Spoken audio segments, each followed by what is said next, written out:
Witam bardzo serdecznie. Naszym gościem jest dzisiaj profesor Kazimierz Machala, który jest członkiem jury tegorocznego konkursu imienia Michała Spisaka w Dąbrowie Górniczej. No i właśnie chciałabym poprosić pana jako waltornistę, żeby podsumował pan drugi etap konkursu właśnie w tej specjalności.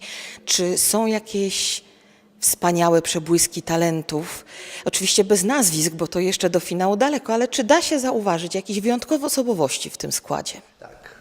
Tak, mamy rzeczywiście bardzo kilku utalentowanych waltornistów, którzy się naprawdę wyróżniają.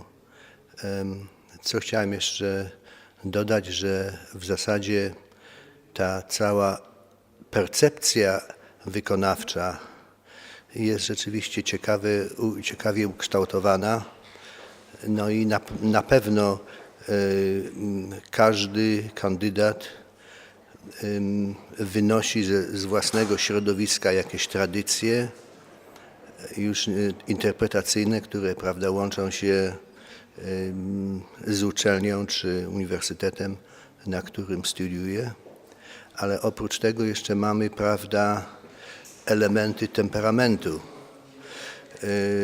Okazuje się, że w niektórych utworach, prawda, osoba, która zda się być raczej umiarkowana w zachowaniu, w pewnym momencie pokazuje, prawda, temperament choleryka.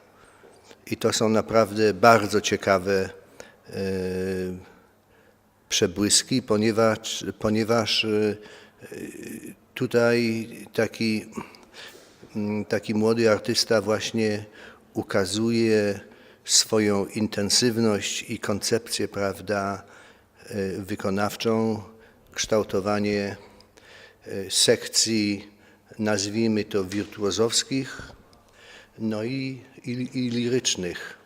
I to są, prawda, dosyć duże kontrasty i niektórzy to właśnie doskonale przedstawiają i to jest imponujące.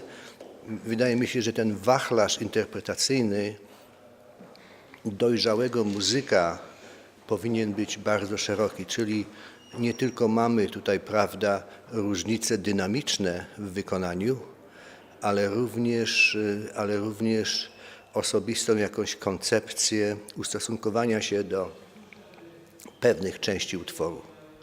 Właśnie jeżeli z wszystkich jakby cech, które przypadają na utworu, miałby pan wybrać to, co dla pana, jako pedagoga, jako jurora i jako muzyka grającego na rogu, wybrać jako taką najważniejszą, na którą pan najbardziej zwraca uwagę? No wydaje mi się, że są dwa podstawowe elementy. To jest intonacja i wewnętrzna pulsacja rytmiczna, czyli precyzyjne wykonanie zapisu autora, kompozytora. To są rzeczy, które naturalnie można zrobić jakieś małe odchylenie, ale powinny być wykonane w ten sposób, że jednak my nie tracimy całokształtu, prawda, części. To jest bardzo istotne, wydaje mi się, właśnie u dobrego wykonawcy. Panie profesorze, a jak ocenia pan poziom trudności programu tegorocznego konkursu? No, dla waltorni najtrudniejszym utworem jest w etapie trzecim, w finale. Drugi koncert Straussa wymaga niesamowitej kontroli technicznej i tutaj mamy do czynienia i z rejestrem, prawda.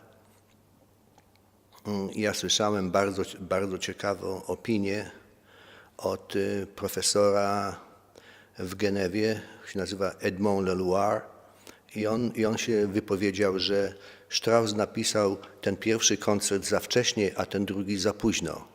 On posiada, ja bym to nazwał, technikę klarnetową. W pierwszej części, no i prawda, w ostatniej części jest bardzo dużo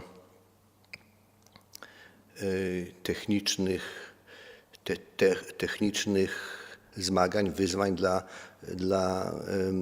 dla wykonawcy. No i drugi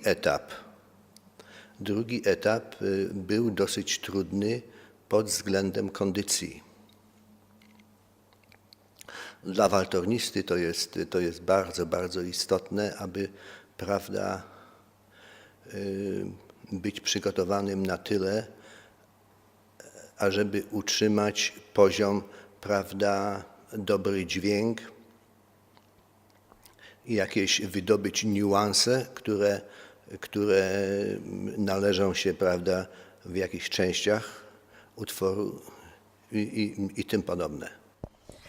Panie profesorze, dzisiaj przed nami trzeci etap, ten, jak pan sam powiedział, z najtrudniejszym, drugim koncertem Straussa. Czego życzy pan uczestnikom? No, przede wszystkim wewnętrznego spokoju, koncentracji i odwagi. Dziękuję bardzo. Bardzo proszę. Dziękuję za rozmowę.